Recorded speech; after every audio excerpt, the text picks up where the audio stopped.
Peace. Welcome to the culture here on the Black Star Network. I'm your host, Farajii. Thank you so much for tuning in. Folks, we got a lot to talk about. Of course, today we're going to talk about a new revelation coming from the grandson of the shooter of Ralph Yarl. We'll be talking about Clinton Ludwig, who is the grandson of Andrew Lester, and how he admits that his grandfather is a racist. We'll talk about the implications on that. Also, we're going to have a very special guest, Dr. Robert Brown, who's going to talk to us about Black male adultification, how he wrote a book from Joker to Kane. We'll have that discussion. And later we'll talk about the downfall of Jonathan Majors and how fast everything has happened over the career of this Black phenom here.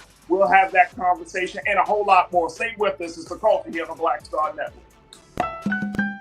Woo!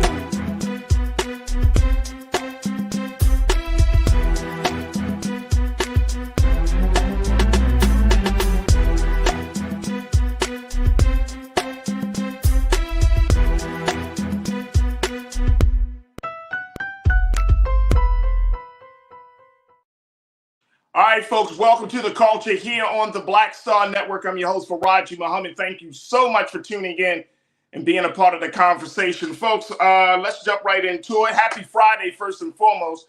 But let's talk about what's going on with this case of Ralph Yarl.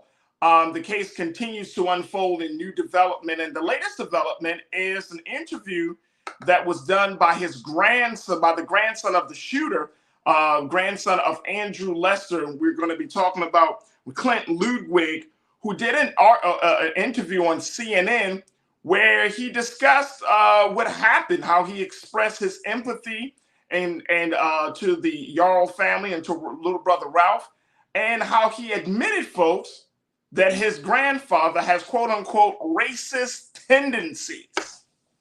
Wow. We're going to talk a little bit about this. I'm going to be joined in a few moments by Culture Crew member Corinna Denise to give her take on the situation. And of course, I want to hear from you, Culture Crew. I want to let you make sure you post your comments in the on our YouTube chat, on our Facebook chat, and let's have a conversation about this. If you think that this is going to have any implication on how the prosecutors may move forward on this case, does this have any implication on how the defense attorneys may move forward? We want to hear from you. Make sure you post your comments and we'll get to them very quickly. All right, let me share with you what Mr. Ludwig had shared about his grandfather and his quote unquote racist tendencies. Take a look at this, folks. This is during an interview that he had on CNN's Don Lemon, and Lester's grandson, Clint Ludwig, he called the shooting a quote unquote horrible tragedy that should never have happened, which prompted Don Lemon to ask Ludwig why he's speaking out against his own relative. According to him, he said, "It's the right thing to do. In this country, it happens over and over again where people get away with killing unarmed, innocent Black people. And I would have had the same energy for any other case like I've had over and over again in this country. I believe he holds racist tendencies and beliefs." He said in response to Lemon's asking him, does he believe his grandfather, Andrew Lester, is a racist? He said, quote, "He's just a stock American Christian male. It's an older, that's just how they are. It's the conspiracies and weird, random racist things they say, and it doesn't make sense, but they are just scared."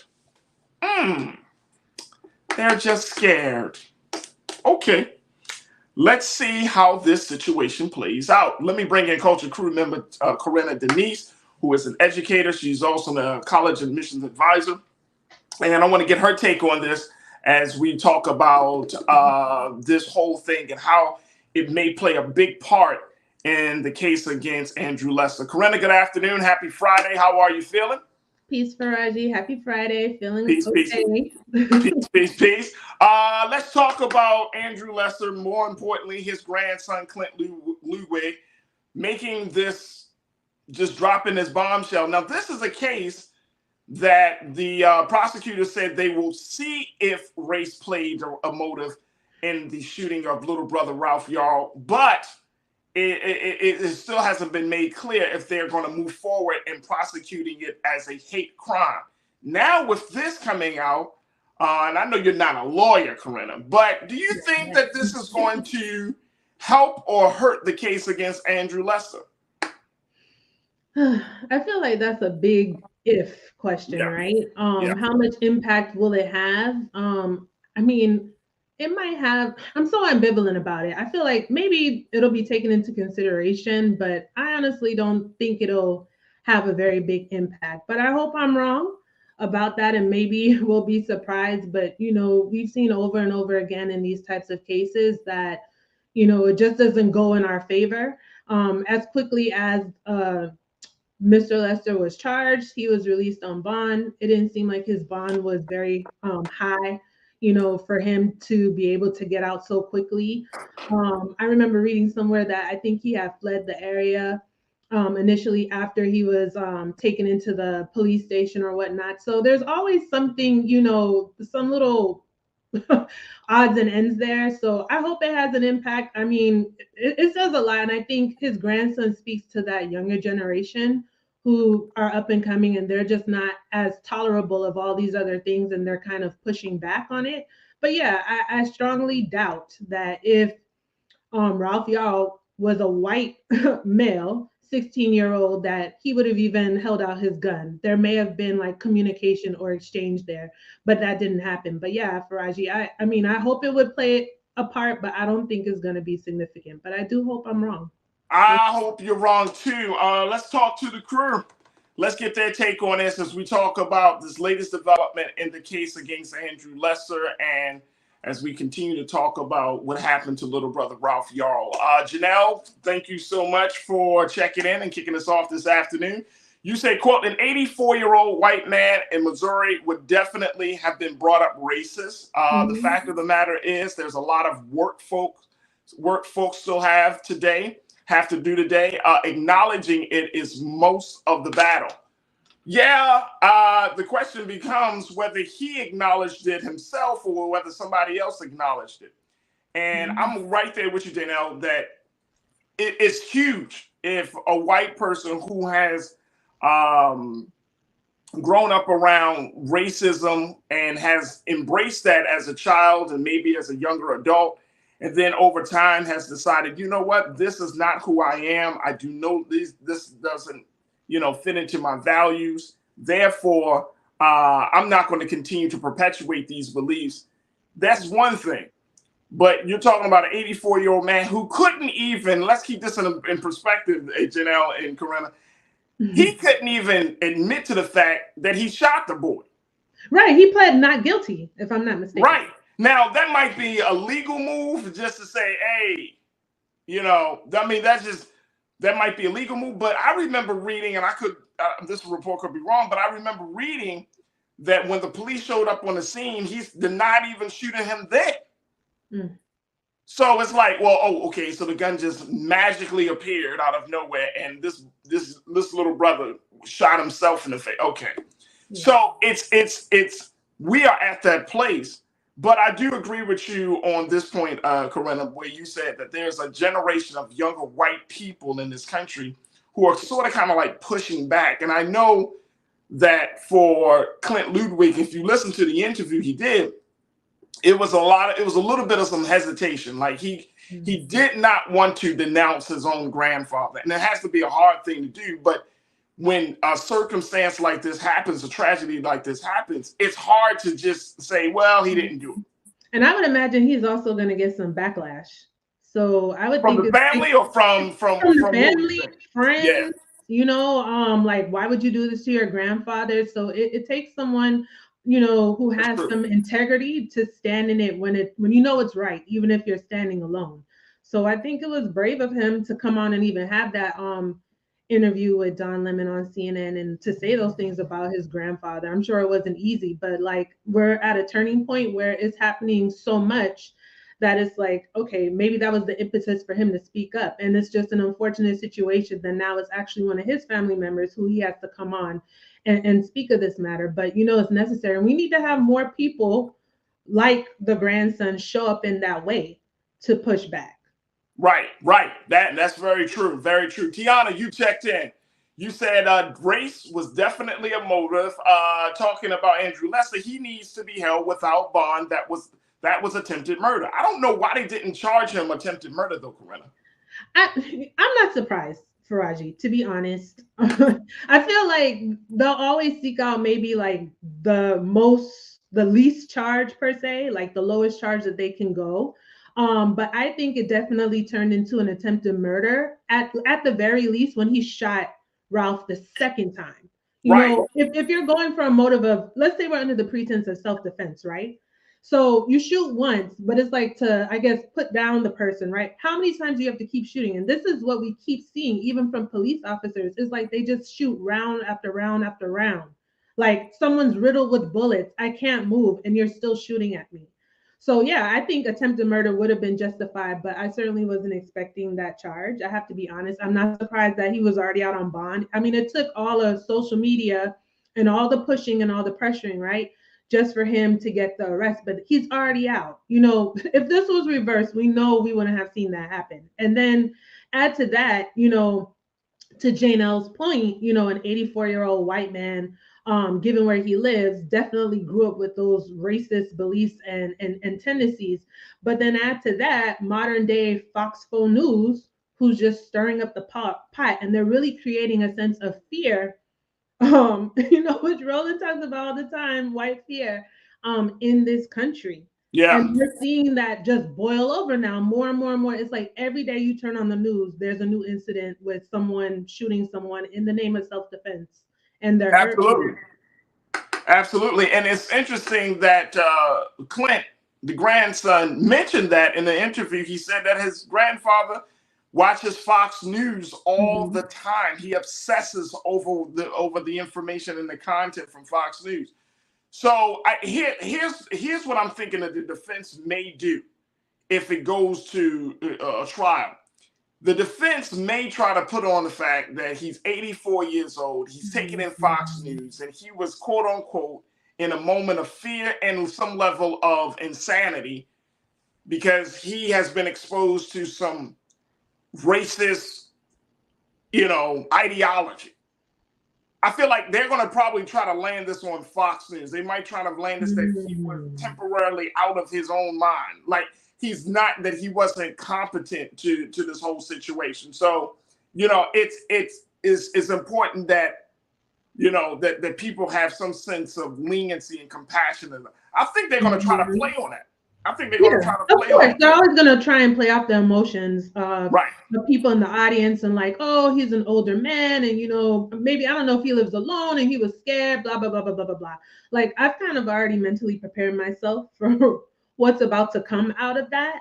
So, and it's unfortunate, right? That it always seems to be that way. And I don't want to sound like Debbie Downer, but we've just seen case after case after case. So, and again, Farajii, to your point, like, why wasn't he given the attempted murder charge? So the fact that he's already out on bond, you know, the charges were like, I think it was like what, battery and assault or something of that nature. I might be have it wrong, but something to that extent.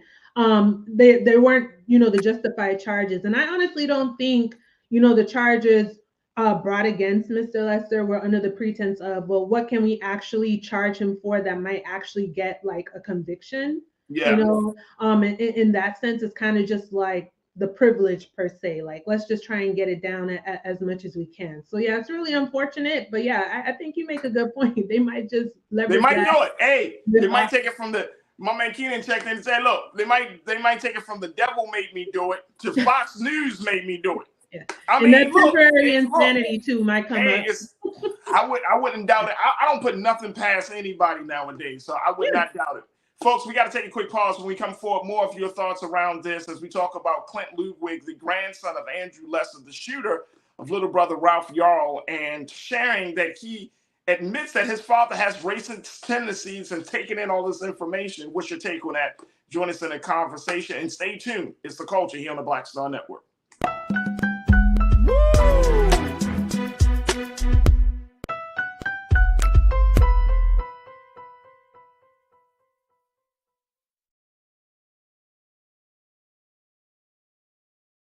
Black Star Network is here. Oh, no punch! I'm real am the voice of Black America. All momentum we have now, we have to keep this going. The video looks phenomenal. See, there's a difference between Black Star Network and Black-owned media and something like CNN. You can't be Black-owned media and be scared. It's time to be smart. Bring your eyeballs home. You dig? When you talk about blackness and what happens in Black culture, we're about covering these things that matter to us, speaking to our issues and concerns. This is a genuine people-powered movement. There's a lot of stuff that we're not getting. You get it, and you spread the word. We wish to plead our own cause. Too long have others spoken for us. We cannot tell our own story if we can't pay for it. This is about covering us. Invest in Black-owned media. Your dollars matter. We don't have to keep asking them to cover our stuff. So please support us in what we do, folks. We want to hit 2,000 people, $50 this month, raise $100,000. We're behind $100,000, so we want to hit that. Y'all money makes this possible. Checks and money orders go to P.O. Box 57196, Washington, D.C. 20037-0196. The Cash App is $RM Unfiltered. PayPal is R Martin Unfiltered. Venmo is RM Unfiltered. Zelle is Roland at RolandSMartin.com.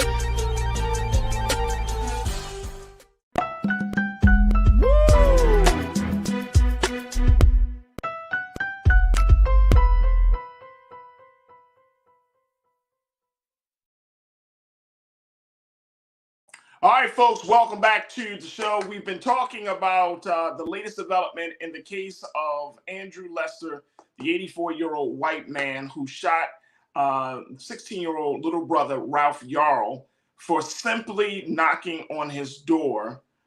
It was a mistake of brother Ralph going to the wrong door to pick up his sibling, and it led to a tragedy. And thank God it wasn't a fatal tragedy, but it was a tragedy where 16-year-old Ralph Yarl was shot in the head and the arm by the 84-year-old. Now, here's the situation. His grandson came out and did an interview on CNN and basically admitted that his grandfather has what he calls racist tendencies and beliefs. Take a look. This is the grandson, obviously, on the one side, and then Andrew Lester on the other.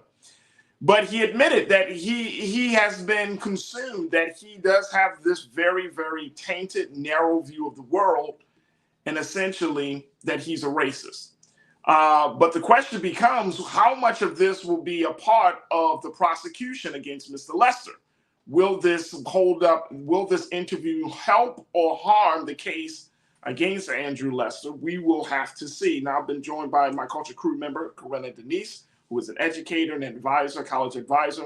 And folks, of course, I want to hear from you as you're posting your thoughts on YouTube and Facebook as we have this conversation. All right, let me see something here.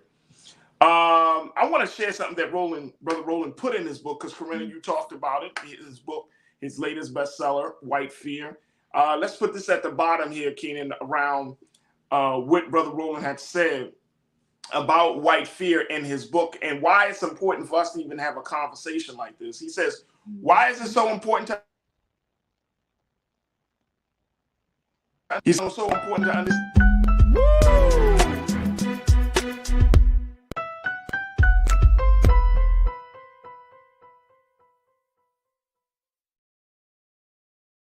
Don't you think it's time to get wealthy?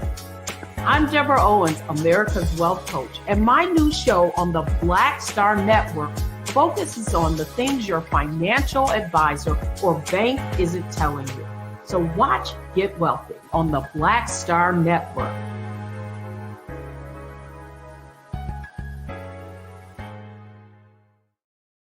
Hi, I'm Dr. Jackie Hood Martin, and I have a question for you. Ever feel as if your life is teetering and the weight and pressure of the world is consistently on your shoulders? Well, let me tell you, living a balanced life isn't easy. Join me each Tuesday on Black Star Network for a Balanced Life with Dr. Jackie. We'll laugh together, cry together, pull ourselves together, and cheer each other on. So join me for new shows each Tuesday on Black Star Network, A Balanced Life with Dr. Jackie.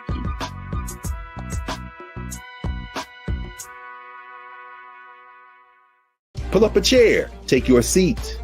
The Black Tape with me, Dr. Greg Carr, here on the Black Star Network. Every week, we'll take a deeper dive into the world we're living in. Join the conversation only on the Black Star Network.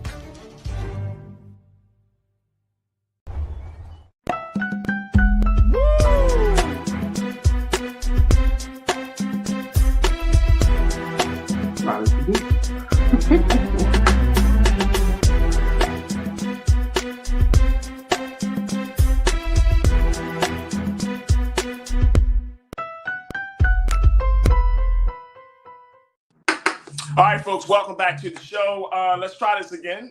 We were talking about the situation, the latest development in the case of Andrew Lester. Clint Ludwig said his grandson said that his grandfather has racist tendencies, and now we're looking at the implication of the case. Now, I want to share something that Brother Roland said in his book, White Fear.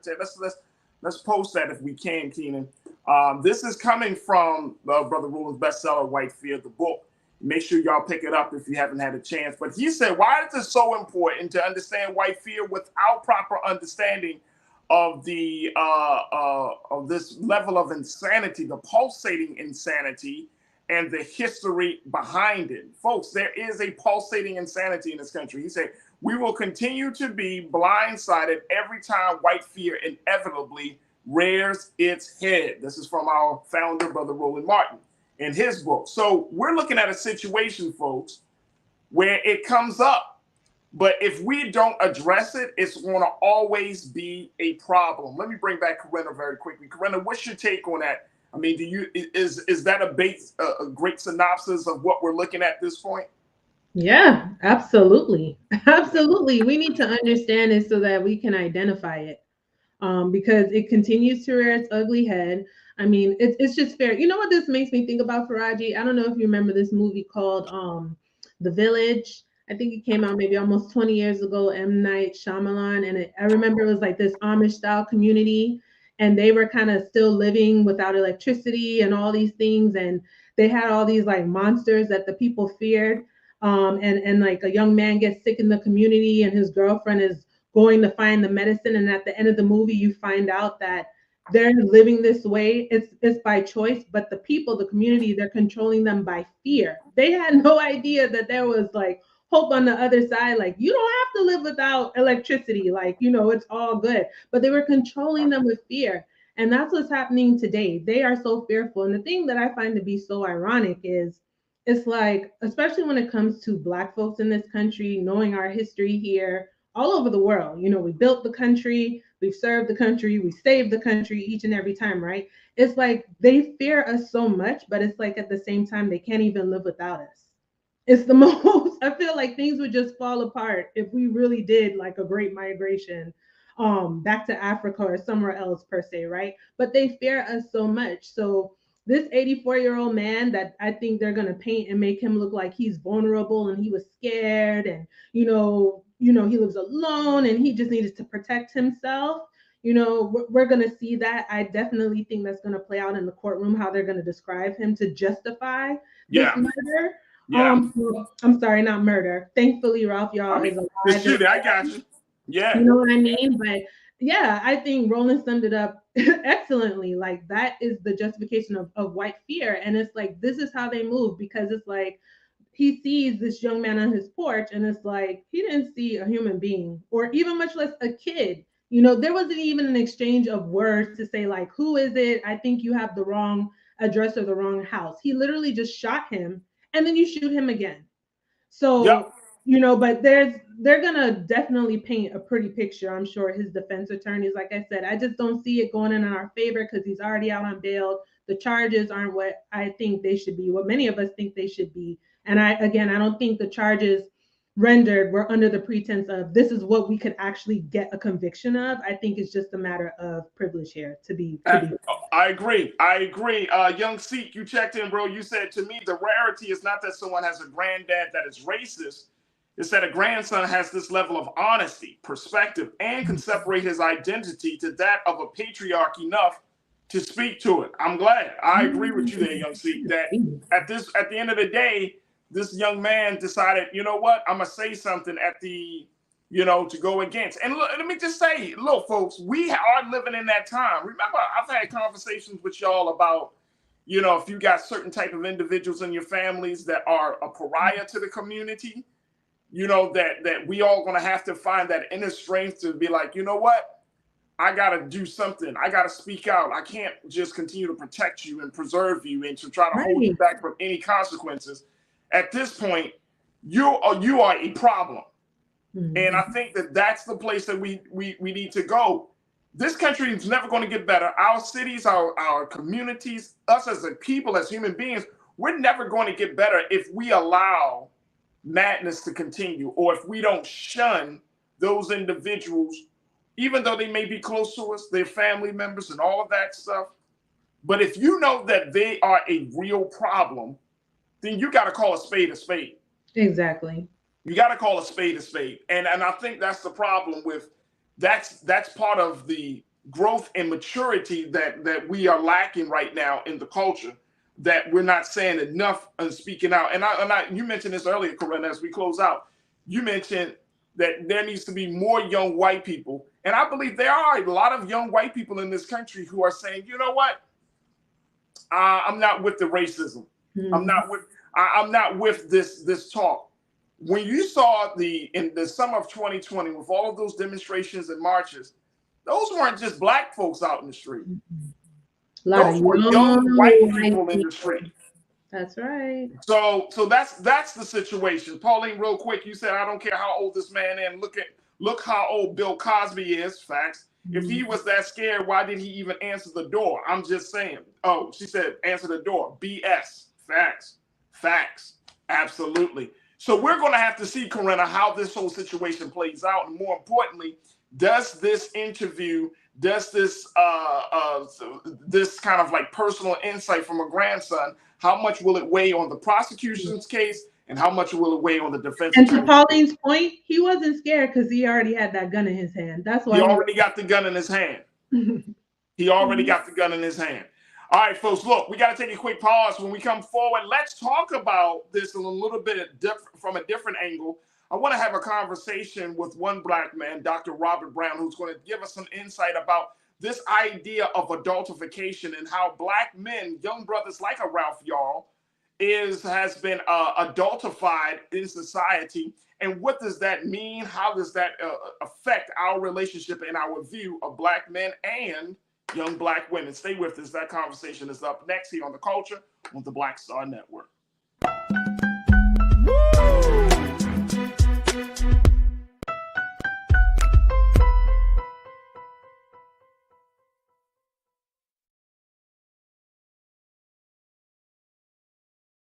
Hatred on the streets, a horrific scene, a white nationalist rally that descended into deadly violence.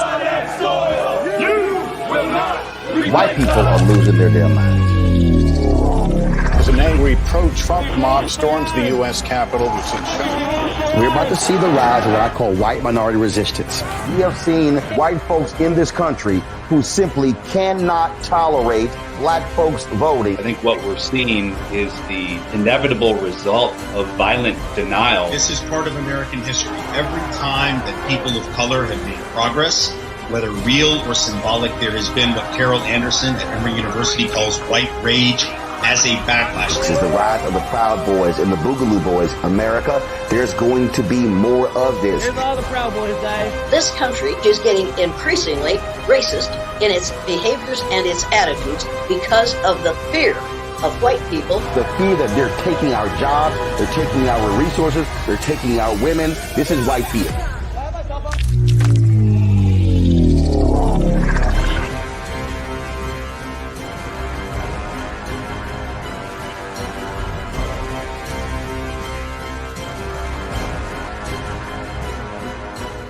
Black Star Network is here.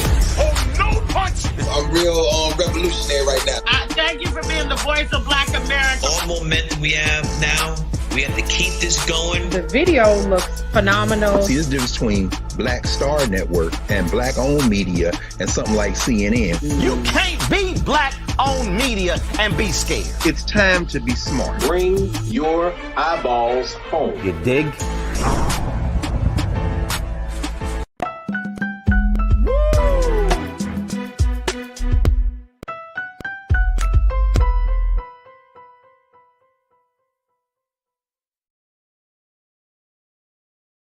All right, folks, welcome back to the show. Welcome to the culture here on the Black Star Network. I'm your host, Farajii Muhammad. As we talk about the story of little brother Ralph Yarl, we want to continue to have a robust conversation looking at all the dynamics that played into that great tragedy. And so my next guest can give us some more insight, as he has been doing the great work of Black male achievement, working with young people, the next generation. He's been working in the community, and he has been doing his work among the fraternities, one of the great fraternities in our community. Dr. Robert Brown, who is joining us, could talk a little bit about what we're seeing right now as it relates to the culture around how we're viewing Black youth, particularly Black males, and the adultification of Black males. Now, for some of you, this might be a new term. So let me just share this with you as we have this conversation. When we're talking about adultification, we're referring to the racial bias in which people perceive Black children as older and less innocent than white children.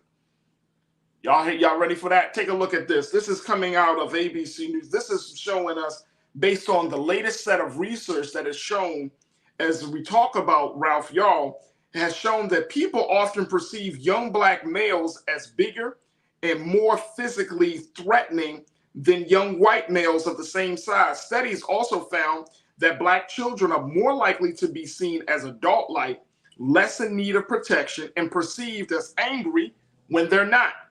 This can have devastating consequences, leading to discrimination and even violence against Black children. According to researchers, several researchers referred to the bias as dehumanizing for Black people.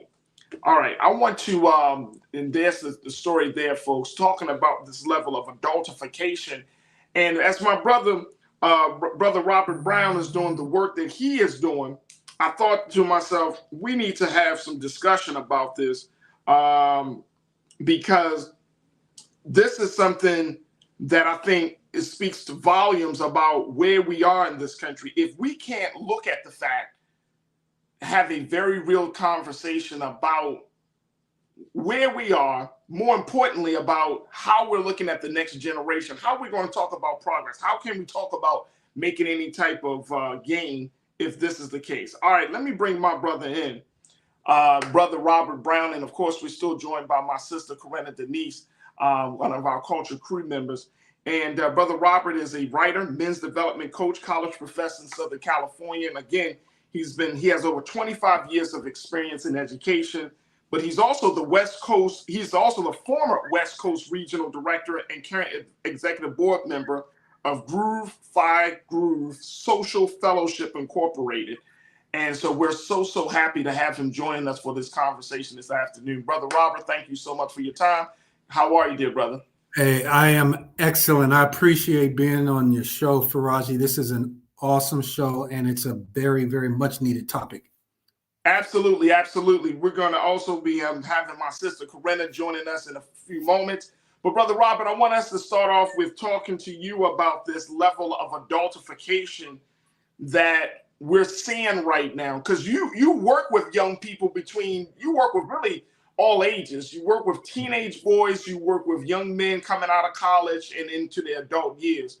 Right. So you're seeing the full gambit of this. But when we look at a case in a story like Ralph Yarl, where he's 16, he's a certain size, but he's not doing anything. He's not really a threat, right? But to some, and then we said that as Black men, as the Black community, it's like, oh, he's a normal 16-year-old. We use that term, normal. But to somebody else, he's not normal. He's a grown man. Through the eyes of another person, he's a threat. So talk to us about what we're seeing right now. You know, basically, how did we get into a place that we can start to adultify a young boy like this? Whew. It's a very deep topic. How did we get here really stems from centuries and centuries of stereotyping Black folks, men and women, as really dehumanizing ways. It's not a current trend. This is something that goes way back. You got to think about how these slave owners treated enslaved Africans, and you have to dehumanize them in order to put them in those terrible conditions in the first place. And the stereotypes that persist about size, hypersexuality, all of these things were justifying some of these horrific behaviors from white folks. This continues into our society today. So even now in 2023, those issues are still here. They just play themselves out in very different ways that are specific to our current culture. So we have somebody like Ralph Yarl who goes to this man's house by mistake, and this man is still steeped in these adultification ideas. Plays itself out in seeing this person as a threat, seeing him bigger than he is. This guy is going to hurt me. Shoot first, ask questions later. It's a very and the crazy part about it, Dr. Robert, is that this is not the first time that we're seeing these type of situations and incidents come up. I'm reflecting on Trayvon Martin. That's what George Zimmerman felt like. That Trayvon Martin, this young teenage boy, was a quote unquote a threat to the whole neighborhood. So he shouldn't have been where he was. I'm thinking about Mike Brown, how the police officer who shot and killed Mike Brown thought he was a threat because he was a little bit bigger than your quote unquote normal size. But these are still these are teenage boys. They're not even beyond the age of 19. We can go back to Tamir Rice, who was shot and killed in the park by police because he brandished a fake gun, but how it took less than 3 seconds for the police to determine he was a threat. I mean, we can go down the line. So this level of adultification that you're speaking of, I mean, this thing goes so deeply rooted. How come we don't, as Black folks, do we see white teens in the same manner? You know what? The studies show that it's not that case. It really is seeing Black folks older than they are, bigger than they are. And you know what? When you mentioned like Tamir Rice or Trayvon Martin, it's not even that they were a little bit bigger in size. Even people who are not a little bit bigger in size, we have studies that show that officers, lay folks, people who are white college women, there was a study done with white college women perceiving Black males as older than they are by about 4.5 years, not even of different height or different weight. Just because of the color of their skin, they are automatically, on average, perceiving these folks as 4.5 years older than they really are. So it has nothing to do with size. It has nothing to do with weight.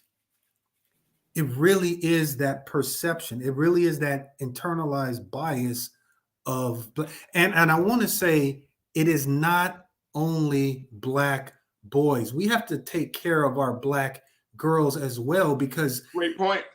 Adultification happens so much with our Black girls. We are hypersexualizing our Black girls. We are looking at them as older and more mature than they really are, and we are taking away their innocence far too often. Let me just throw this out there before we take our next pause, Doc. Keenan, let's jump down to quote 3, because I think what Dr. Brown is saying is absolutely true. Here's a study, folks, from UCLA study. It says it found that Black children were considered significantly less innocent than children in every age group starting at age 10, folks. Take a listen, crew. I want y'all to listen to me. Age 10. As a result, Black children are 18 times more likely than white children to be criminally sentenced as adults rather than children. Now, this is according to a study in the Personality and Social Psychology Journal. It also states that Black children are also much more likely to be suspended from school and receive harsher punishment for the same infractions than white children, according to research published by the American Psychological Association, under the assumptions backed by adultification. Black youth are also more likely to face police violence if accused of a crime, according to the UCLA study as well. So, to your point, Dr. Brown, this is a very, very real problem, to the point where our Black boys and our Black girls are seen as adults. The part that got to me, and then we want to take a quick pause. Black children are 18 times more likely than white children to be criminally sentenced as adults rather than children. That's a lot. That's a lot. And so we're looking at a culture that we have to uproot. But look at how, like you said, this is years upon years of like conditioning and racism and bias that has been ingrained in us. And then you got to deal with, once we raise our children, I have a boy, I have a son and a daughter. So now I have to raise my children in a certain way so that way they won't be seen as a threat, quote unquote. But even if we raise our children to be submissive, to follow orders, to not create any disturbance or problems once they go into white spaces, it does not matter, Doc. Because guess what? In the mind of a white person who has been conditioned to think this way, they already as a threat as soon as they walk into the room, before they even open up their mouths, and before people can see the brilliance and excellence and the beauty of these children. It's absolutely insane. I got to take a quick pause. When we come forward, more with Dr. Robert Dalen Brown. I want to hear from you, crew. What's your thoughts on this? They're talking about Black male adultification. And, of course, we got my sister, Corinna Denise. Stay with us. It's The Culture here on the Black Star Network.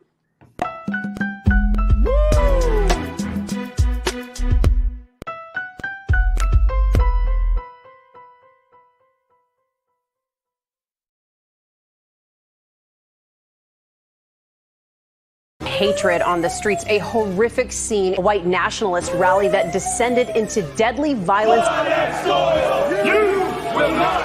White people are losing their damn minds. As an angry pro-Trump mob storms the U.S. Capitol, We're about to see the rise of what I call white minority resistance. We have seen white folks in this country who simply cannot tolerate Black folks voting. I think what we're seeing is the inevitable result of violent denial. This is part of American history. Every time that people of color have made progress, whether real or symbolic, there has been what Carol Anderson at Emory University calls white rage as a backlash. This is the rise of the Proud Boys and the Boogaloo Boys. America, there's going to be more of this. Here's all the Proud Boys, guys. This country is getting increasingly racist in its behaviors and its attitudes because of the fear of white people. The fear that they're taking our jobs, they're taking our resources, they're taking our women. This is white fear.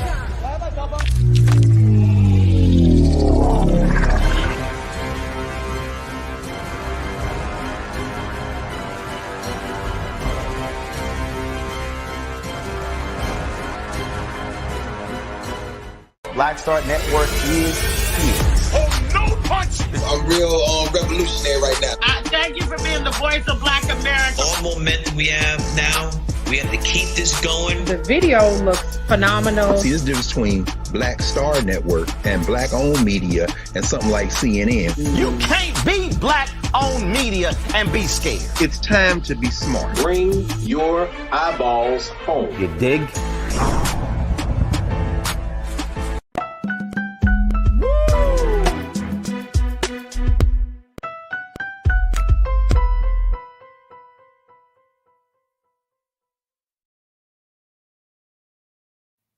Folks, welcome back to the show. We've been talking about Black male adultification as we talk about how the world sees Black children, Black men and Black women, which may have played a huge role in the shooting of little brother Ralph Yarl. I'm just checking in, and that's our little brother right there, Ralph Yarl, who is in recovery. And let's continue to send prayers to him and his family as he is working through this tragedy. But he is in recovery, getting access or kind of recovering, getting control of his faculties from the great tragedy that happened last week. But we've been having this conversation with Dr. Robert Dalen Brown, who's been giving us some insight as to what we're seeing, and more importantly, how we're processing this within the culture. I want to bring my sister Corinna Denise back into the discussion.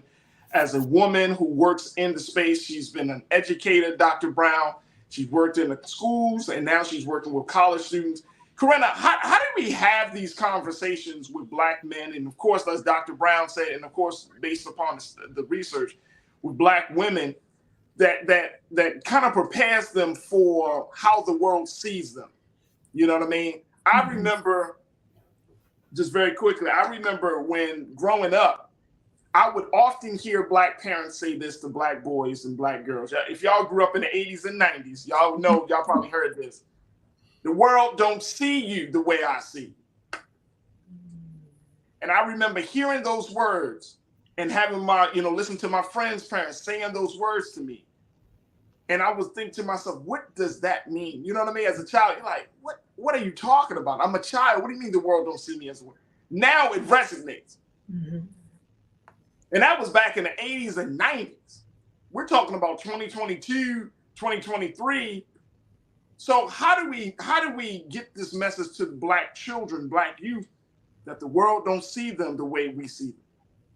I think it starts with that very gentle, truthful conversation, right? Like I said a couple weeks ago here on The Culture, I think kids can handle anything as long as we tell them the truth. And unfortunately, it is a conversation that we have to have, that the world doesn't see you as I do, and that can be difficult. And something that really stuck out to me as Dr. Brown was speaking, I know in a lot of these situations, especially with the adultification, we see it with, these police cases and how police encounter youth or whatnot and how they're perceived to look like adult. But as an educator, I've seen that in that school space, right? With high school students, particularly interacting with their white teachers, and those, casual day-to-day interactions, whether it's, discipline in the classroom with the student, right? Or with a lesson, they'll be a little bit more gentler, a little bit more gracious when it comes to maybe a white student as opposed to like the Black students, but even in the teachers' interactions, like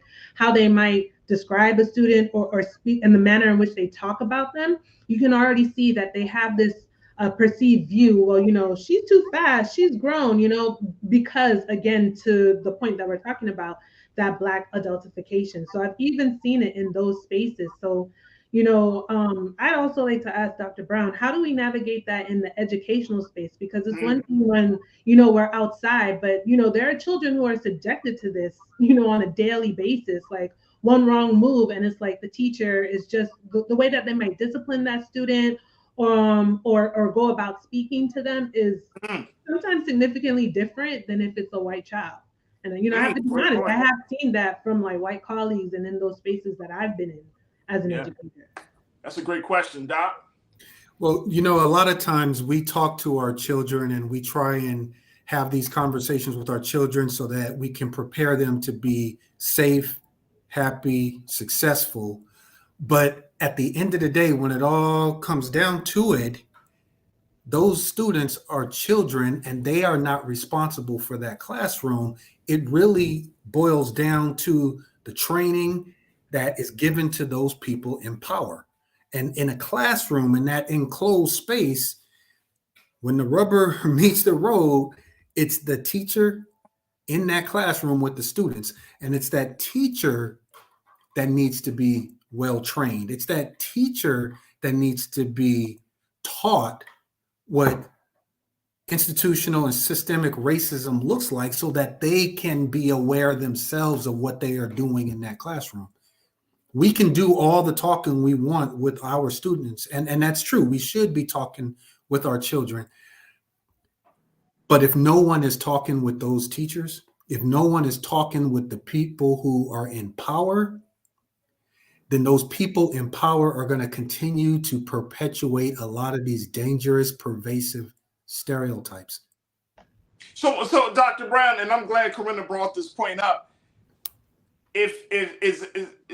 Will teachers and educators, will they have to go through a much more, I would say, rigorous or more comprehensive training to check their personal biases, considering that our children, Black boys and Black girls, spend a majority amount of time per day in the classrooms? Does that mean that we need to have some more serious training around that? Because here's what I'm thinking when you said that. There are two elements or two factors to consider about the teachers. Most of the teachers in this country are women. And we're seeing a number of teachers that are white women in this country in the classroom teaching Black boys and Black girls. Right. So since we know that this adultification comes from a spatial bias, racial bias, then that adultification may have to be checked with them first. Outside of the home themselves, it's the teacher. How does the student feel about himself or herself, the Black boy, the Black girl feel about himself or herself, if the teacher makes them feel like an adult, right? Don't show them as much compassion, or they don't believe them when they say a situation has come up. It's that teacher. So does the teacher needs to go through some extra stuff? And I'm not trying to put extra stuff on teachers because I love teachers. Of course, I'm not trying to do that, but I just know that the power of the teacher's view is just as powerful as the police officer's view. Yeah. You know what?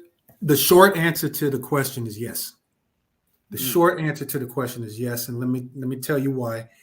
And the reason is, in a teacher training program, I could have all kinds of classes and coursework and have them go through all kinds of topics, but nothing is more important than that relationship between two people. We can talk about lesson planning and assessment all day, but I would much rather have one less conversation about assessment so I can have room for one more conversation about this right here. Okay. Now, that being said, you're right. 70% of all K-12 teachers are women.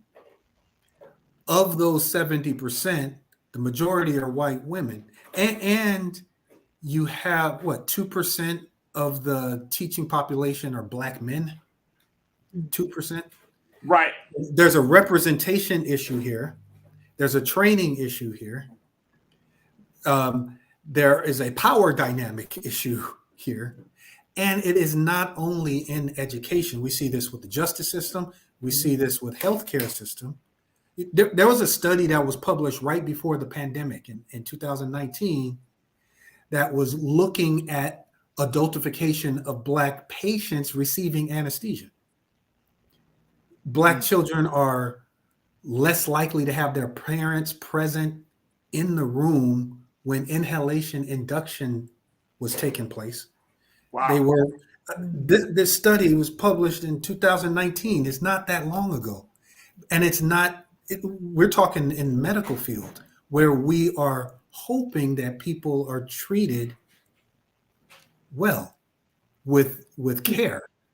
But these things play themselves out in all aspects of our culture, not just education, medical field, the justice system, entertainment industry. We see Absolutely.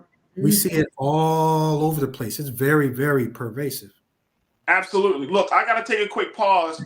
We're going to continue this conversation as on the other side, because as much as we're talking about these outside sources, let's talk about, are we causing ourselves to be adultified? Because guess what, folks? Oh, well, I'm about to touch on. Are we stepping on somebody's toes? Hey, boy, we're gonna put this bill in your name. We already put adult responsibilities on our children at a very early age. Let's keep it real. Let's keep it 1,000, Dr. Brown. Hey, all the time. We're calling these boys little man. Little man. We are exactly. We are asking these. Some of us adults are not healed ourselves, and we are putting a lot of responsibility on kids to do. There's an entire other topic called parentification. You see, we got to take a pause, man. Hey, look, brother, I can't do this with you right now. I got to take a pause. Coretta, see, this is what happens, Coretta, when you come on the show. All right, we're gonna take a quick pause. Folks, let's continue the conversation. Black male adultification and so much more. Stay with us. It's the culture here on the Black Star Network.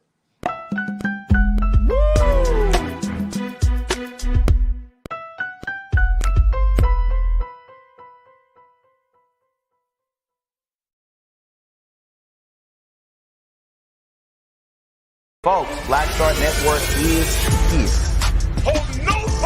I'm real revolutionary right now. Support this man, Black Media. He makes sure that our stories are told.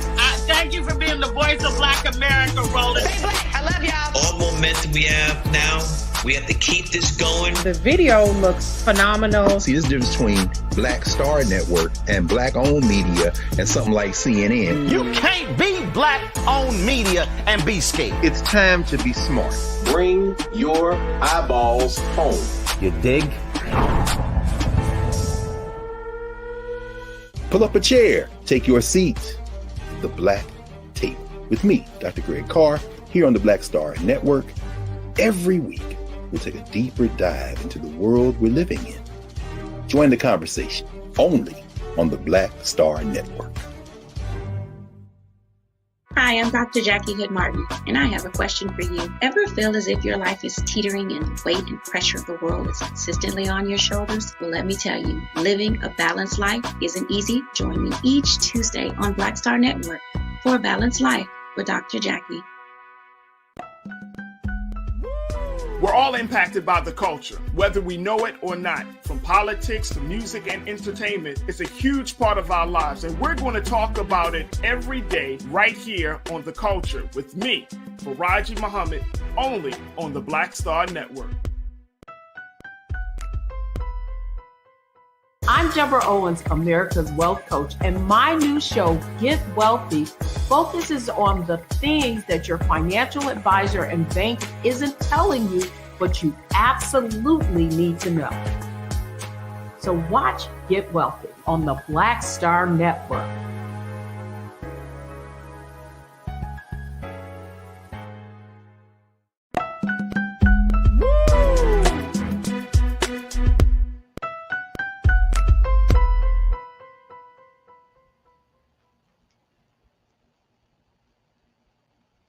All right, folks, welcome back to the show. We have been having a very, very good conversation talking about black male adultification.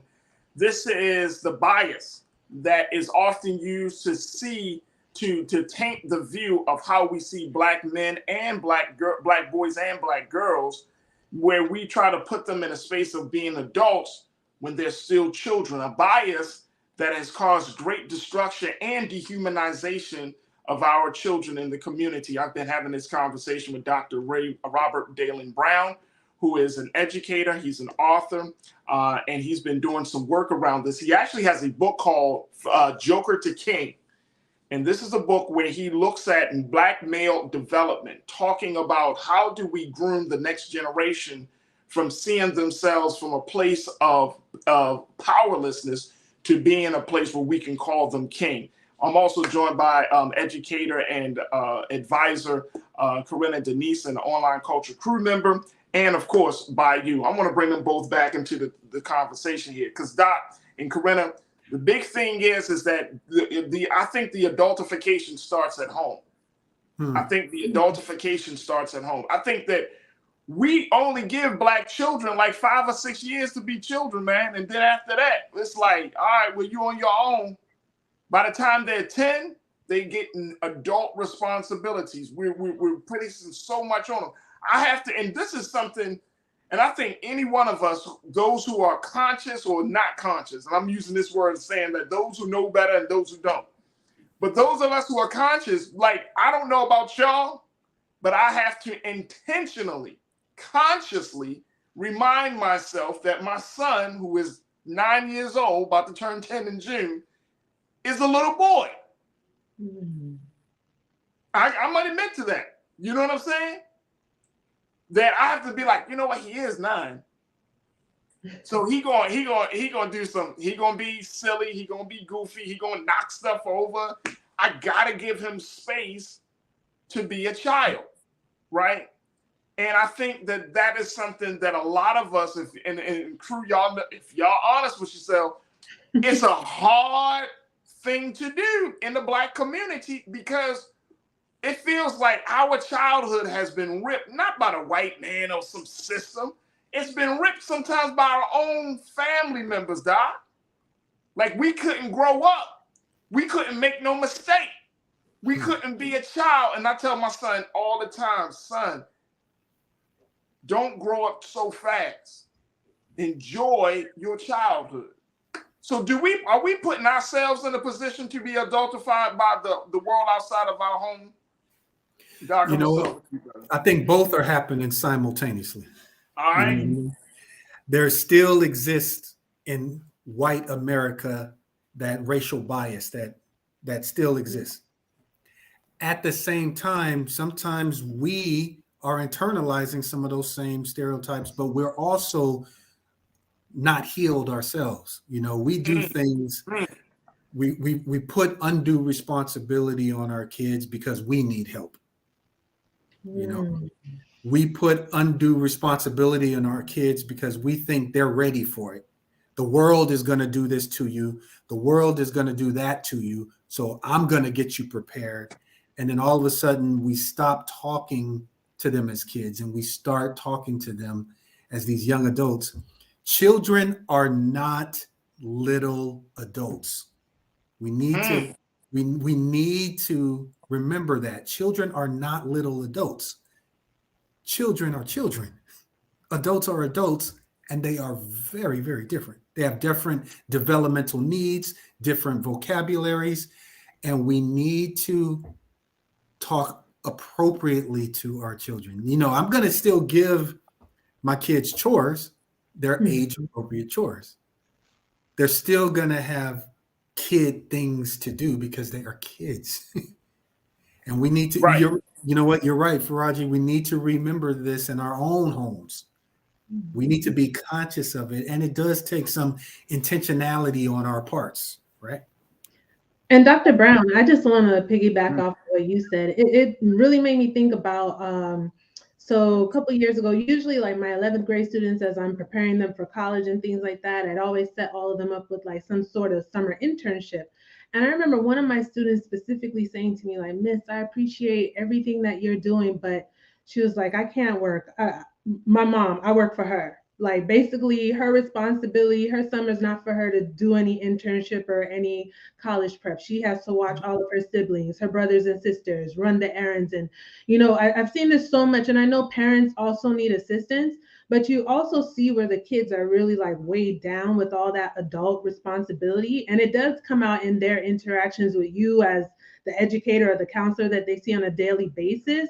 So like, to kind of circle back to that point, yeah, I do think it starts in the home too, you know, because sometimes children aren't always given that, you know, the luxury of just being a child and doing childlike things.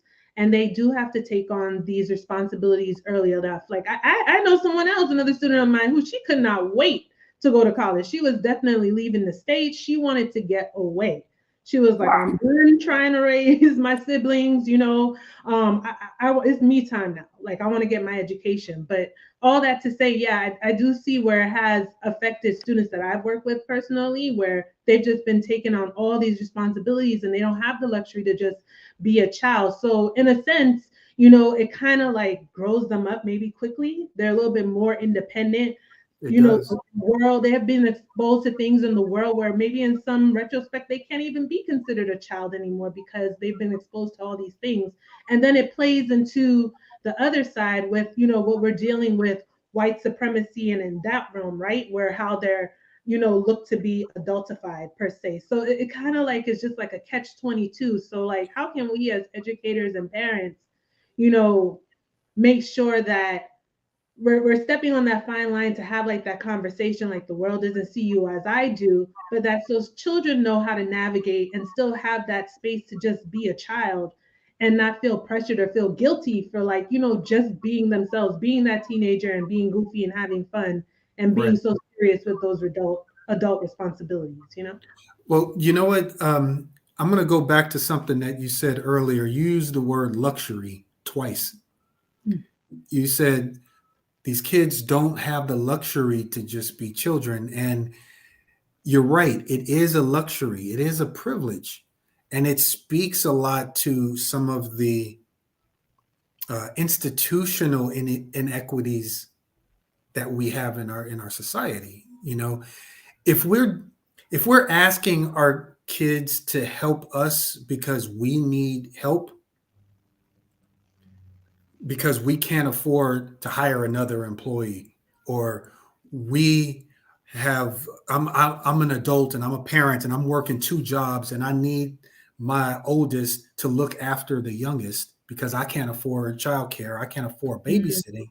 Now what we're doing is we are looking at the impact of our society's inequalities and how they're affecting what's happening in the home. You know, you're going to have people who are lower income families depend on their kids to work a lot earlier, to go get a part-time job a lot earlier, to take care of their younger siblings a lot earlier because of the economic inequities that we have around us. You know, a lot of what we are doing in the home is a result of these inequalities that exist in society. What do you think about that? I do. I think a lot of those outside factors also influence the parents, which in turn influence the children. So it's kind of like this perpetual cycle that's going on, right? And it's like we just have to, I guess, be innovative to how do we start to break those cycles. Right. Absolutely, Doc. We got a couple of moments left, and I'm just enjoying the conversation. And Corinna, you're bringing us some excellent points as we have this discussion, because I feel like, at least from us acknowledging that these things are happening, especially within our homes and within the community, then that maybe that it will spark somebody to say, you know what, let me try something things a little bit better, a little bit different, because we have all been subjected to this, right? To this level of conditioning. And if we're talking about producing children of high quality, producing human beings of great caliber, then we have to, you know, and I know it's hard to be a parent, but we have to go back to within our own selves to see, okay, they say that old saying, the fruit doesn't fall far from the tree. Well, what's rooting us as the tree? What's keeping us within, what's keeping us grounded as trees as we bear fruit, i.e. our children? Because our children are not going to be something that we aren't unless they've been exposed to something different. But if they haven't been exposed to something different, all they know is our way, the way we are in the household, the culture of the household. And you're talking about producing giants. You're talking about producing young men, young women who are going to take the world by storm. It's not going to happen. It's not going to happen. It's a scientific method on how to essentially raise Black boys and Black girls to be giants. When you look at all the heroes and sheroes of our history, I think Dr. Brown and Corinna, y'all both are historians, you study this stuff. You know that seeds were dropped early on when they were babies that they were going to be great. And so this is a very, you know, I'm very passionate about this element of the conversation because I see it. We all see it. We talk about it. We laugh at it in some cases. Like, man, I saw this Black woman. She was yelling and cussing her children out, talking about this, you little this, you mother effer, and all of this stuff. But do you know that that is putting a needle in the brain of a child's destiny? When you treat your children as an adult at a very young age, it stunts their growth. When you expect them to be this far along, when in reality they are this far along, you know what I'm saying? Yeah. Like a lot of this, and so they create a break in reality. It creates a schizophrenic behavior because they only know, hey, I only know this much of the world, but you want me to be in this part of the world. It's more harm than good. I want to get to people to read. I know we didn't talk too much about your book, so that means we want to have a second conversation now. I like that. But talk about Joker to King, that book, and how, and some of the things, because this is a not just a book, but this is a whole program on Black male development. So give us some insight about that. We got about a minute left for that. Okay, well then I'll give you the 59-second story. But the bottom line is this book actually started as a challenge from my younger brother. There's a 19-year age difference. Many years ago when he was 21, he actually asked me to teach him how to be a man. Wow. And no one has ever been that explicit before. I've taught math for 8 years. I've taught English for 9 years. I've written curriculum. I've been a dean at the college, tutoring coordinator, you name it. He asked me, can you write curriculum with homework and everything? Can you actually teach someone step by step how to be a healthy man? And I took the challenge. You know, this was 2013, and the book was really written as a project for him until he had the insight to say, you know, you need to get some of my friends in the same room and tell them the same thing. And that's when I realized, okay, I got something here. Now, the book is called Joker the King, and the entire book is structured like a deck of cards, right? So there's the ace of spades, there's a lesson attached to each card, right? In order to be a healthy man, the idea is to manage 4 things. You need to be able to manage your relationships, and that's where the hearts are all the relationship lessons. You need to be able to manage your money. That's the diamonds. Those are all the resources lessons. You need to be able to manage your emotional mastery, being able to manage your mindset. Those are the spades. The lessons all about your inner work that you have to do.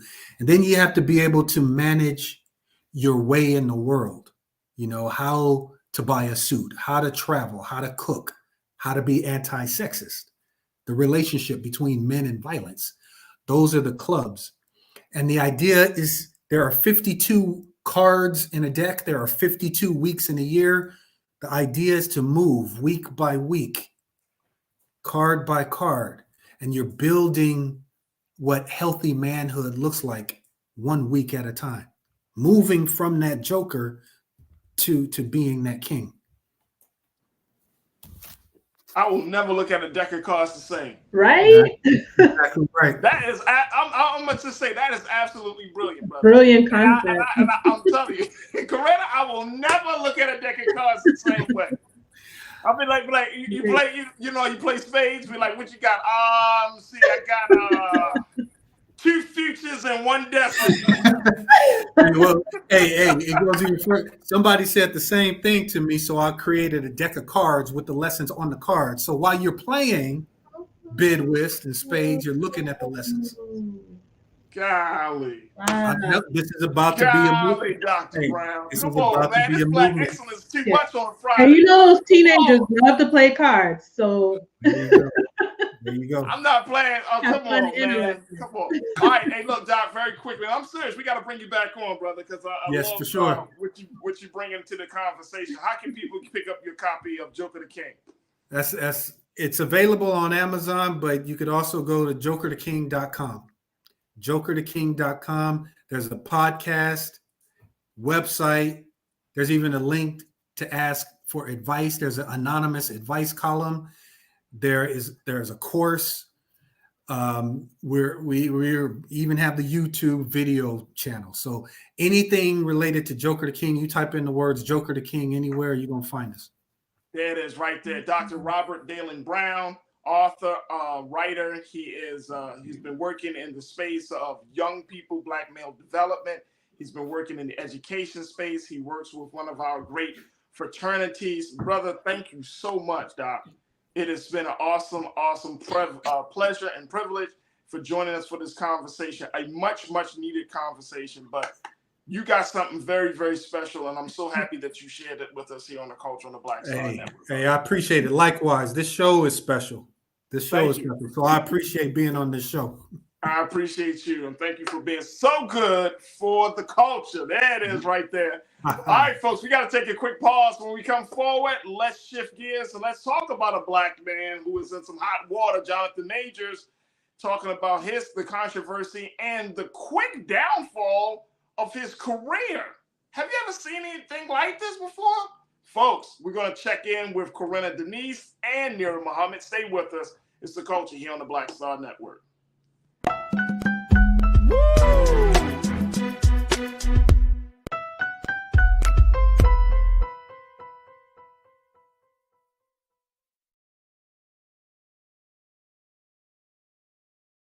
Black Star Network is here. Oh, no punch! I'm real revolutionary right now. Thank you for being the voice of Black America. All momentum we have now, we have to keep this going. The video looks phenomenal. See, there's a difference between Black Star Network and black-owned media and something like CNN. You can't be black-owned media and be scared. It's time to be smart. Bring your eyeballs home. You dig?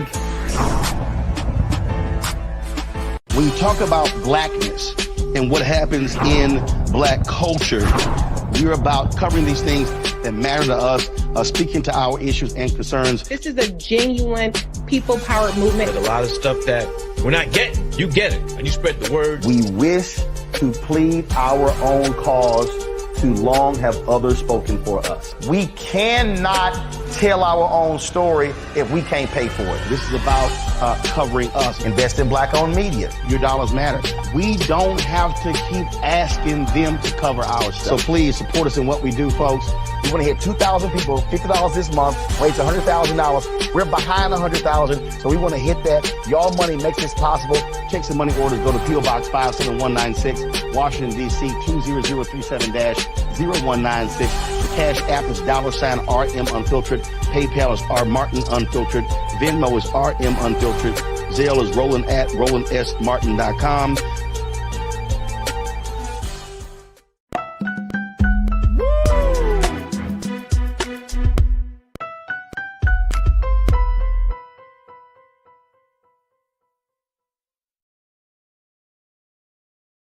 All right, folks, welcome back to the show. It's time for us to switch gears from talking about Joker the King to how one black man who seemed to be on top of the world, folks, he was coming out with big-time movies. He had a lot of projects lined up to grace the screens, and now his future is uncertain. I'm talking about Jonathan Majors, man, and I have to say, I've seen a lot of things, and Corinna, I want to bring you back in on this. Corinna, I have seen a lot of black men in the spotlight, right? Not just because they're, beautiful or anything, but for black men who bring a lot to the game, who show great promise. But this story right here, and all that is happening with our brother, I don't know if I've seen it happen so fast. Mm-hmm. Like I just found out about Jonathan Majors maybe a couple of months ago. Really? Like really, you know what I mean? He really got on the radar. He really kind of, what they say, blew up. And then it's like grand opening, grand closing. I've just never seen this. So I wanted to talk a little bit about this because there's so many different elements to the story. I want to have you. And of course, I got Nira Muhammad, host of Queen Talks with Nira. She's joining us as well, talking about Jonathan Majors and really what has happened. It seems like this is a career that was on the rise, and then all of a sudden it just boom, imploded. Nira, thank you for joining us this afternoon. You study a lot of things, Nira. Have you ever seen anything like this though, with a high-profile actor of this caliber and of this magnitude, just kind of whose career just seemed to have gone from real in a matter of days? No, not at all. I think the closest thing we've probably seen to it was probably like Ray Rice and his situation, but no, I can't believe it. I'm hoping that, like I don't want to say he's guilty yet because I feel like everyone is deserves due process. But it's just messy and it's just sad and it's just really heartbreaking. And not necessarily because I think he's like the greatest actor, but I just think it's heartbreaking in general when you see anyone coming into their own, coming into their field and their craft and mastering their craft. And then you just see like this fallout. But again, if this is true, then the fallout is his own. You know what I mean? So it's one of those situations where we got to see what the facts are. And I think, to your point, I think that's a great word to describe it: messy. It's just so messy. Like, there are so many like different versions of what happened. First and foremost, folks, this is the hard part about having these conversations in such a public space like this, is trying to make sense of the details, right? Trying to figure out like what really happened, because everybody has read all up about this situation in particular. And Corinna, when you think about, okay, it went from a domestic violence case to a situation where the accuser is saying, no, it didn't happen that way. Then you got text messages, and then the lawyer is saying that the victim, the alleged victim, recanted her statements, and then now it was reported by Variety, a major industry publication. This ain't no small time thing. Variety said, hey, there are a number of other witnesses and folks that have been abused by this man, and they're coming forward. Then you got the situation where his PR, his management, his PR team have all dropped him. Then I just saw near in Corinna where he had about 4 or 5 different movies that are lined up to hit theaters. Yeah. They're considering that Marvel is on the line right now. I'm thinking to myself, like, dang. But you know what, Farajii? I want to just add in a couple of things real quickly, because I know like 2023 was supposed to be like a really big year for Jonathan Majors. Like, Creed 3 came out and Ant-Man. But I first came to know Jonathan Majors in Lovecraft Country. Right. And then like the Five Bloods. So he's had quite a bit of work on his resume prior to these bigger roles. So, and then he also did another movie that came out towards the end of 2022 called Devotion. I can't remember the name of the real life black first black aviator, right? Yeah, aviator or pilot, I think in the Air Force. He played, and to your point, it just seems like it was just a domino effect, right? And it's like, you just don't know what the hell to believe. Like, it's like all these stories, like first it happened, then it didn't happen, right? But I do feel like we need to let it play out and let all the evidence, I don't want to speak on anything too soon, right? But it's such an unfortunate situation, because I feel like he was really just coming into that prominence of being a really huge movie star. And it's just like, when did this incident happen? Like the end of March, and then like we're here. It was like it felt like eons ago. But I think the thing about it is and them saying that she recanted her statement. I read the statement. That was not a recant. That was to me, it sounded so much like women that I know that have been abused, who then they're like, no, it wasn't my fault. I was trying to take his phone from him. Like, regardless of whether or not you were trying to take his phone from him, you should not have had bruises on you. That's indisputable. That's an indisputable fact. In the police report, she had visible bruises on her. That's indisputable. So whether the nature was she was trying to grab his phone, I don't care. A woman had bruises on her. That's a fact that we all like. It's there. And so I think that when you look about right. He's set to go to court. I think trial is and she sounds like such an abused woman to me. I'm sorry. Like her whole statement was, I love you, baby. I'm gonna be right there supporting you. I'm so sorry that this is happening. I know women who have gone through that same exact thing, where they were getting abused, where the police showed up, where they did have bruises on them, where they did recant the story, where they took the guy back, and the abuse just continued, and it was just an ongoing cycle. So when you know women who personally know women who have gone through that, the first time I read that statement, I was like, okay, that sounded like an abused woman. Like, and I'm not saying that she is. I don't know if this was a one-time occurrence, but that statement, if you've ever known an abused woman, that statement was like poster child for an abused woman. I will say this too, like, and I hope this doesn't sound like a petty side note, but thank goodness he doesn't have social media. And he said that, like, you can't find him on any social media. I can only imagine how much more of a living hell it would be right now if he was on Twitter or any of the social media platforms. Yeah. Yeah. You know, I mean, he says damning things too, Farajii. What was the statement that you said he had made? The comment that he made that was so damning. It was like, I mean, look. You know, before Creed came out, of course, he's been on that publicity tour. He did a sit down with NPR, and this was right after the Ebony cover dropped, of him in paint. And the sister asked him, Jonathan, what do you think of men who say that your expression of masculinity is questionable and soft and blah blah blah? And he was just, I mean, it came out, but then he kind of like he just kind of kept going. But he was just like, well, she said, well, what would you say to them if they could approach you? He was like, I wouldn't approach me on the street if I were them, if I were me either. I mean, like, what does that even mean? He said it like it was like, hey, I wouldn't want to catch me in the alley. But then he said, you know, my expression of masculinity is to show all the different facets. So it's like that, you know, some people took that and ran with it and said, oh man, this guy really.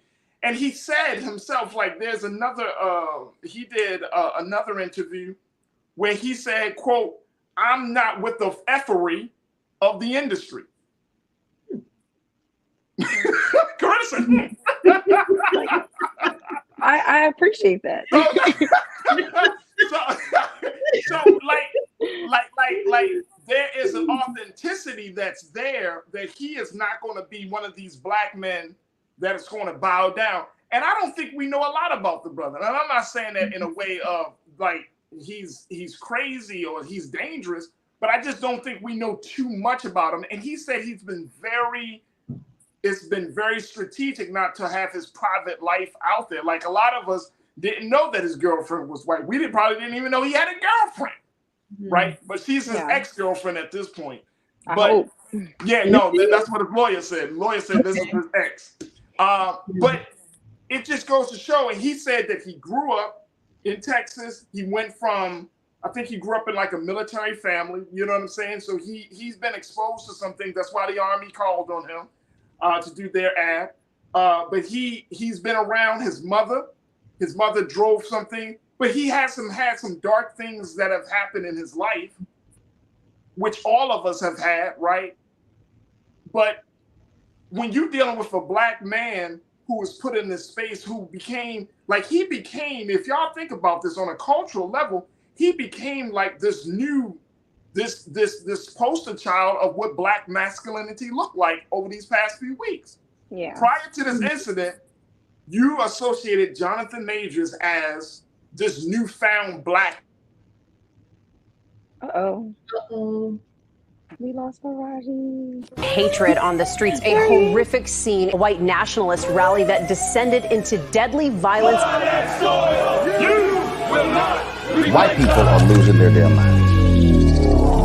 As an angry pro-Trump mob storms the U.S. Capitol, we're about to see the rise of what I call white minority resistance. We have seen white folks in this country who simply cannot tolerate black folks voting. I think what we're seeing is the inevitable result of violent denial. This is part of American history. Every time that people of color have made progress, whether real or symbolic, there has been what Carol Anderson at Emory University calls white rage as a backlash. This is the rise of the Proud Boys and the Boogaloo Boys. America, there's going to be more of this. Here's all the Proud Boys, guys. This country is getting increasingly racist in its behaviors and its attitudes because of the fear of white people. The fear that they're taking our jobs, they're taking our resources, they're taking our women. This is white fear.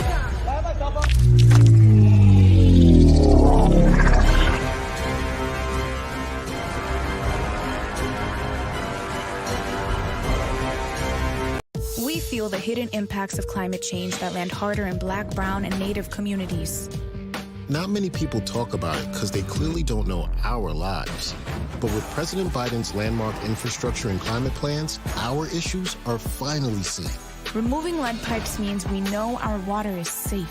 Cutting carbon pollution helps our kids breathe easier. 1.5 million new jobs means stable work in communities. The impact we need. Right now. When you talk about blackness and what happens in black culture, we're about covering these things that matter to us, speaking to our issues and concerns. This is a genuine people-powered movement. There's a lot of stuff that we're not getting. You get it, and you spread the word. We wish to plead our own cause. Too long have others spoken for us. We cannot tell our own story if we can't pay for it. This is about covering us. Invest in black-owned media. Your dollars matter. We don't have to keep asking them to cover our stuff. So please support us in what we do, folks. We want to hit 2,000 people, $50 this month, raise $100,000. We're behind 100,000, so we want to hit that. Y'all money makes this possible. Check some money orders. Go to P.O. Box 57196, Washington, D.C. 20037-0196. The Cash App is $RM Unfiltered. PayPal is R Martin Unfiltered. Venmo is RM Unfiltered. Zelle is Roland@RolandSMartin.com.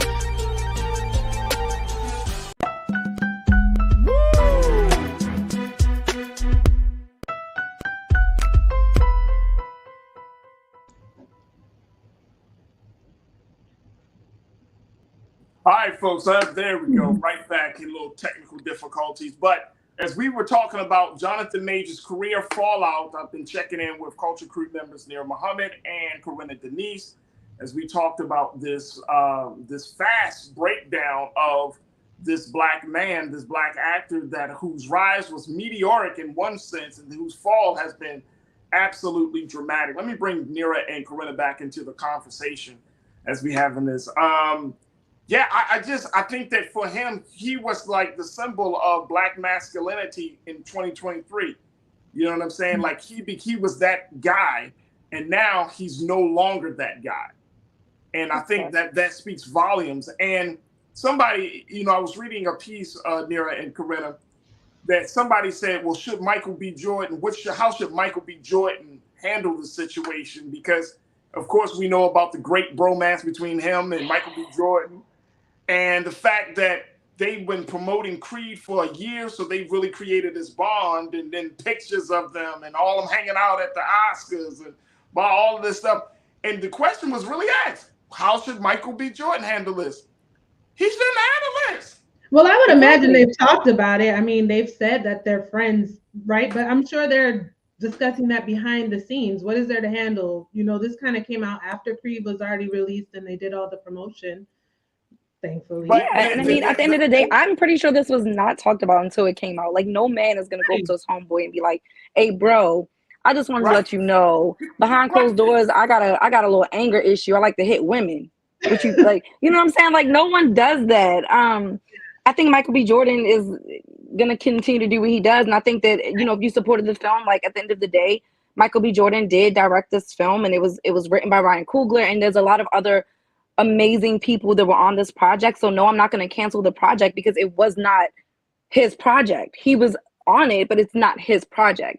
And I just think that I'm just really sad about the entire situation. And I just feel like like Corinna said, we do have to wait for all the facts to come out because we still don't know all the facts. But at the same time, we're not going to be sitting in the comments talking about, oh, this is the Cosby effect and all these other BS. Like, I think we need to learn how to focus on the issue at hand and the situation at hand and stop throwing other names into the ring that have nothing to do with the situation. This is simply about this man and his actions. It's not about, oh, he was on the rise and they're just trying to come for a black man. Like, no, black men do stuff too.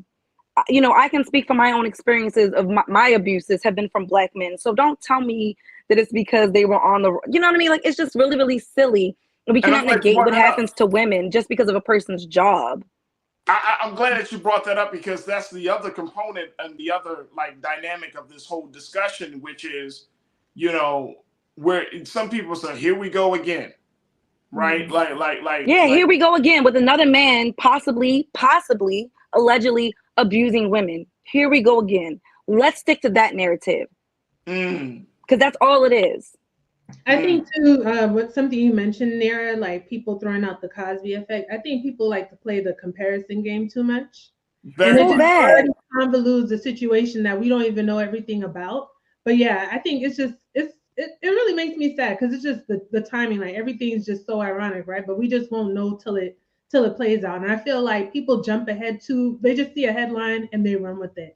I've always been that logical thinker. Like, I need more information. Like, where'd you get that from? Now, what now? Now who? But and Corinna, and to that point, I get it. I mean, you can get more information, but does that really change the fact that now moving forward, this guy is going to be labeled a domestic abuser? You see what I'm saying? Like you can. I feel like, and maybe the quick fallout of his career is just simply because it's just bad for business. Yeah. It's just bad for business too, right because now. his PR and his management just dropped him like that. It's just like everything is just unraveling so quickly. And it makes you feel like, and you makes you think that maybe they know something that we don't know. You know what I mean? Like, if you believe in your client's innocence, 9 times out of 10, you're like, no, I'm riding with them. I know my client is innocent. We have the receipts. But it's like, if you have the receipts to prove that he's guilty, that's when you're like, yeah, we got to drop this client, because I'm pretty sure they're getting paid decent money to represent him. So for him to get dropped, that's kind of damning in its own right. You know what I mean? Like, it's just not a good look. And that's the other part. Is it the fact of it does give the impression that, okay, if a PR company, major firm, if his management company, if these people are dropping him as a client, is it an indicator that, like you said, Nira, is it an indicator that he's actually guilty, or is it an indicator of them just running from the whole situation because that's the culture right now? That if you It's not though. Look, Deshaun Watson still gets to freaking play football. Like, he got suspended for but that's what 2 different industries though. I know, but I'm just saying, like, I know, but I'm just saying, like, they still have representation. You can go to CAA and get represented as a football player, basketball player, actor, book writer, all that. So I'm saying with these agencies, a lot of times they represent multiple, and management companies, they represent multiple facets of the industry. And that's what I'm pointing out, which a lot of people may not know, but one agency may represent different types of entertainers rather. So what I'm saying is, for them to drop him, I'm not saying that means he's guilty. I'm just saying it's not a good look, because 9 times out of 10, they have more information than what we have. All right, Nation of Gamma Nation, you said, my thing is, why is it that he's automatically guilty in women's eyes? You already made up your mind. Any thoughts on that? Anyone, Corinna or Nira, y'all want to respond to I mean, that? I'm not saying he's 100% guilty, but at the end of the day, there were bruises on her. So I guess that she put them there herself. I don't know. I'm not gonna, but I'm also a woman who's been abused. And I'm also a woman who understands how many other women have been abused. And the moment we speak out, it's, oh, but he was this kind of guy and he was that. And it's like, why the fuck are you defending the guy that abused me? So I'm going to give her the benefit of the doubt. I'm going to give women the benefit of the doubt, because for centuries we've been ignored.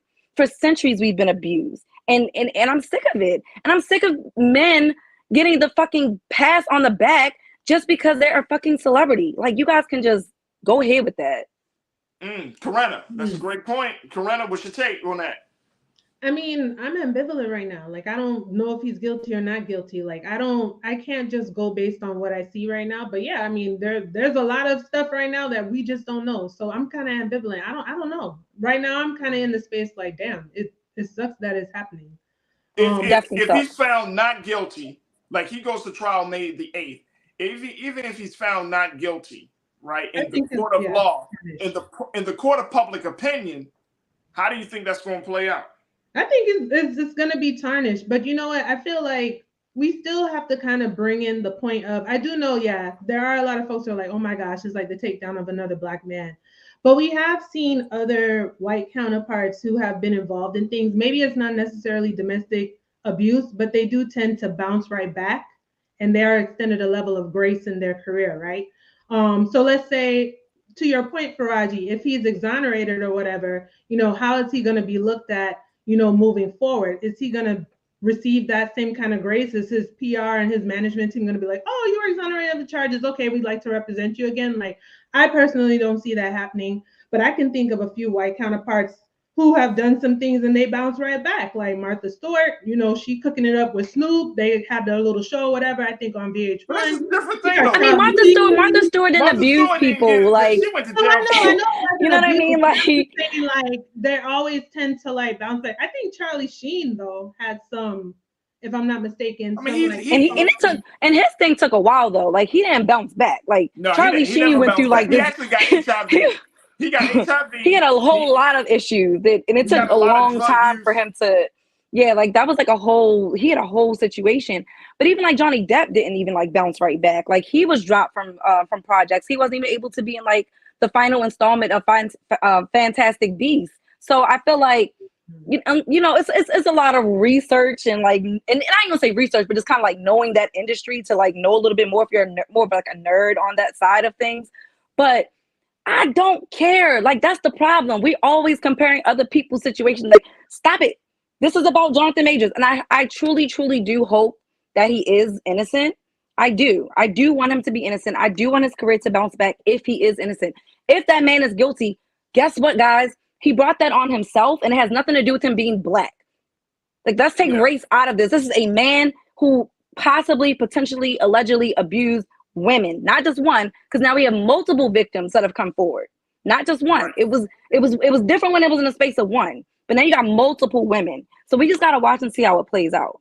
But I think the point that Farajii didn't make a few seconds ago is that, let's say even if he is cleared of this and he's found to be innocent, like moving forward, is he going to just bounce right back? Because I've read in some places, like even Disney is like reconsidering right now. With he has to stand up in Marvel, right? Because and he was in Loki. He's in the show Loki.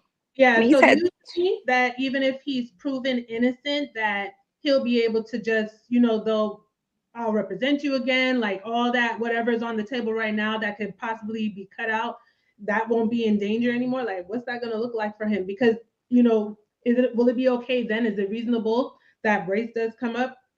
Like, he was exonerated, but he's still being, tarnished. It's going to take some time. I think that even if he does get exonerated, I don't think that any of those celebrities like bounce back like the next day. Like, I think it took some time for it to kind of like really die down. It wasn't really talked about as much. And then they might have snuck in like a smaller role. And then it was like, okay, they kind of like step their way back up. I don't ever feel like it was like, oh, next day you're right back at it. I mean, let's be real. Black people did that crap with R. Kelly for a long time. When that video came out, we've been knowing about the stuff that R. Kelly did for how long? And Black people pretended like it wasn't happening. Even within our own families, we pretend in the Black community like stuff is not happening. And I am very, very sick of it. I'm sick of the culture of pretending. And I literally just had to take a training about child abuse for a job. And I can't even remember the exact number, but it was very astounding how much more Black women and children are abused than any other race in this country. Wow. More. And 9 times out of 10, it is by a relative or a family friend.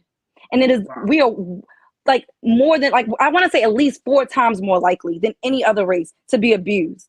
And part of that issue is that we don't talk about this stuff. We pretend like it's not happening, or we make excuses for the perpetrator or the abuser. And I'm so sick of it. We got to do better. Hey, look, we have got to do better.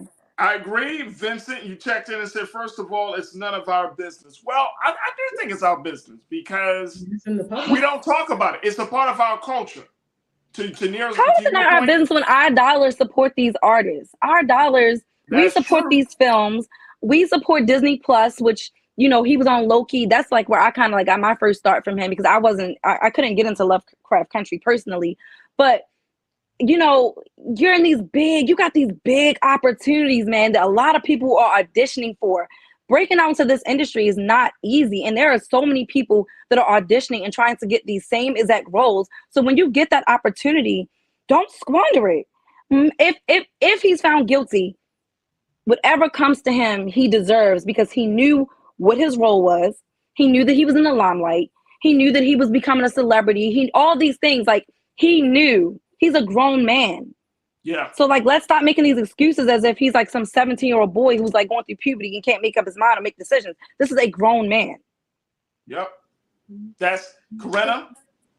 It's crazy. Very quickly, I wanted to bring it up that Tiffany Haddish, she went on Twitter to try to quote unquote defend Jonathan Majors, but she deleted a tweet. But basically, of all people, speaking of abuse, she took to Twitter and uploaded a post about the video that showcases Jonathan Majors' accuser unhurt and clubbing while she also indicated that she's destroying this man's future. Well, people started dragging Tiffany Haddish and said, who are you to talk about somebody of being an abuser?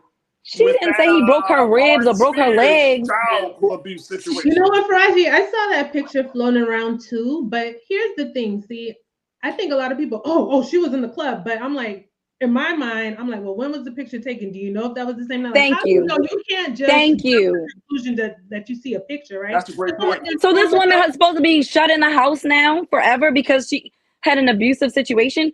Who knows? Maybe her girlfriend's like, you've been in the house for too long. We got to get you out the house, girl. Come on, get cute. We're going out for a drink. Enough to exonerate, because I mean, people move certain ways. Like, you're going through all kind of emotions, the allegedly stuff. So I don't think that. They said there were bruises on her, not broken bones. So it's like she said she had a broken leg or broken ankle or broken arm.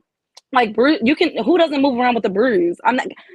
People are just reaching. You it's had silly. God-given proof, Tiffany. Yeah, I wouldn't like, and you already look, and all I was saying, Tiffany, and that's why Beyonce blocked you, because you be putting out too much wrong information. Sis, remember that? Look, Tiffany Haddish. I don't know why she spoke on an abuse situation. I'm telling you, that Ari Spears child abuse situation too much. Like Tiffany says, don't do it. Because silence can be golden sometimes. Just that's too much. You're barely getting out of this situation. So I'm not a Tiffany Haddish fan, so I get it. So we will have to see how this fallout will continue, Nira and Corinna.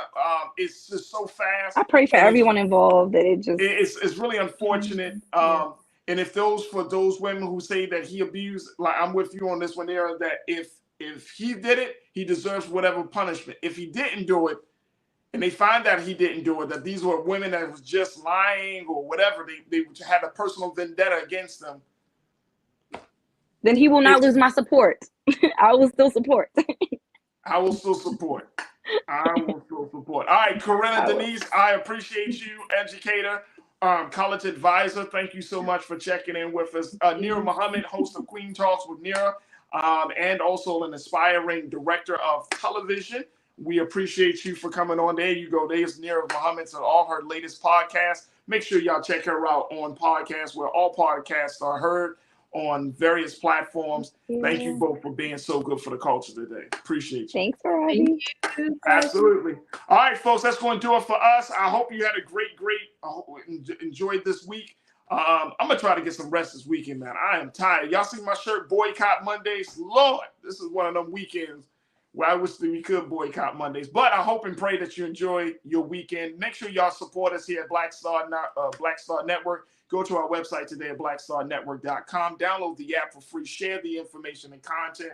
And, of course, we ask for your financial support because it means everything in keeping this platform going. So go to Black Star Network today and show your love. Also, make sure you follow us on all social media platforms at Black Star Network, and follow yours truly, Farajii Muhammad, on the real Farajii on Instagram, and at Farajii on Twitter. And I would love to connect with you. And I got a couple extra spaces on Facebook, so find me there as well. Stay tuned. Up next is Roland Martin Unfiltered.